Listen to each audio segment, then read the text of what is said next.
Alors, une petite précision là, parce que juste dans la vidéo précédente, je partais sur quelque chose de trop long, donc je me suis dit je vais couper en fait. Et puis il y a une chose quand même que je ne vous ai pas dit, enfin qui est évidente, mais je vous l'ai dit. Bref, ça, donc valeur absolue de A moins B, ça veut dire distance entre A et B. De même, ça, hein. Alors ça, on peut dire distance entre B et A si on veut, mais il n'y a pas d'ordre. Vous savez bien que la distance entre le point A et le point B, c'est la même qu'entre le point B et le point A, bien sûr. Donc il n'y a pas d'ordre, hein. C'est simplement, voilà, c'est juste une petite précision parce que peut-être précédemment ça n'apparaissait pas. Alors on a vu ce que signifie A moins B, valeur absolue de A moins B est égale à 2. Maintenant, qu'est-ce que signifie A moins B, valeur absolue de A moins B, inférieure ou égale à 3. Ça veut dire que la distance des deux points, de ces deux points, est plus petite que 3. Donc vous pouvez considérer, c'est pas très droit mon truc, c'est pas très grave, ça monte aussi, mais c'est pas grave. Vous pouvez considérer donc qu'on a un point A quelconque et que le point B, lui, il est à moins de 3 de distance du point A. Donc soit, j'ai ici 3, soit ici 3, soit il est de ce côté-là, soit il est de ce côté-là. Conclusion, le point B, il appartient à ça. Quels que soient les points que vous preniez là-dedans, ils sont à une distance inférieure, ils sont à une distance de A qui est inférieure à 3, enfin inférieure ou égale à 3. Okay, donc ça correspond à, donc c'est B qui appartient à A-3, A plus 3. Une autre façon de dire, bien sûr, c'est B est compris entre A-3 et A plus 3. Okay, tout ça, c'est exactement la même chose. D'accord? On va le faire peut-être avec des exemples numériques. Donc, on va dire par exemple, qu'est-ce que signifie. Alors, on va prendre un X maintenant. Ah, je vais vous le faire aussi autrement en fait. Mais bref, ici, on va dire la distance entre X et 5 doit être inférieure ou égale à 3. Qu'est-ce que ça signifie? Ça signifie, si je prends un nombre qui est à une distance inférieure à 3 du nombre 5, ça veut bien dire ça. Hein. Vous avez 5 ici, 3 de plus ici, 3 de moins ici, pardon, 3 de plus ici. Ici, vous avez 2, ici, vous avez 8. Conclusion, x, ça veut dire x appartient à 2, 8. Vous êtes d'accord?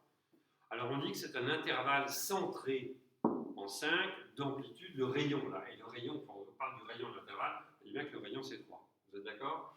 Je dis ça parce que ça, ce sera valable aussi dans les distances dans le plan. Enfin bon, bref. X appartient à 2 bits ou encore x inférieur ou égal à, enfin, 2, 8, voilà. Et comme tout à l'heure, ça c'est quoi? Ça c'est 5 moins 3, et ici c'est 5 plus 3. Ok?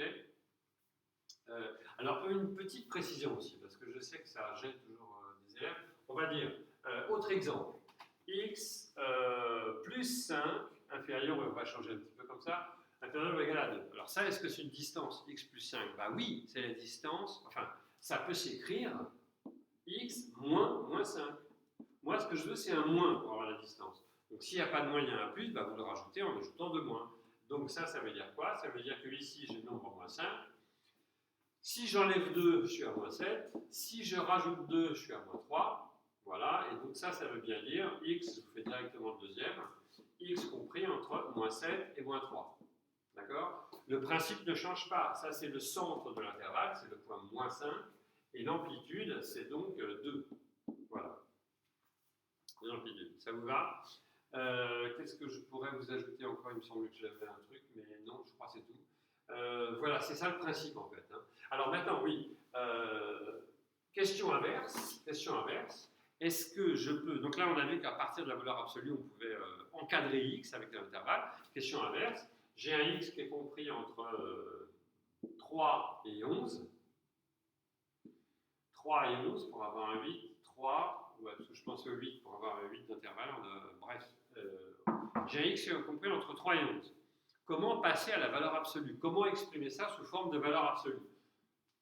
Vous y allez graphiquement si vous avez des doutes. Hein. Ici, j'ai 3, ici, j'ai 11. Mon x, il se balade là-dedans. Bien. Je prends le milieu de cet intervalle-là. Vous êtes d'accord? 11 et 3, ça fait 14. Divisé par 2, ça fait 7. Hein. Donc ici, je suis à 7 d'intervalle. Je suis à 7 d'abscisse, excusez-moi. Je suis à 7 ici. Donc mon x, il est bien compris entre 3 et 11. Okay, mais ça veut dire qu'il est à une distance maximale de combien? De 4.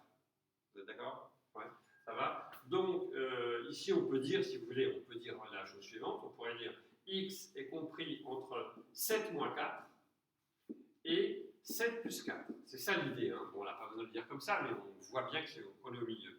Et là, ça veut dire quoi? Ben, ça veut dire que la distance entre x et 7, elle est au maximum de 4, entre x et 7.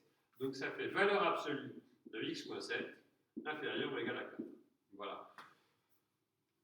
Les intervalles, des intervalles, on passe à la valeur absolue. De la valeur absolue, on passe aux intervalles.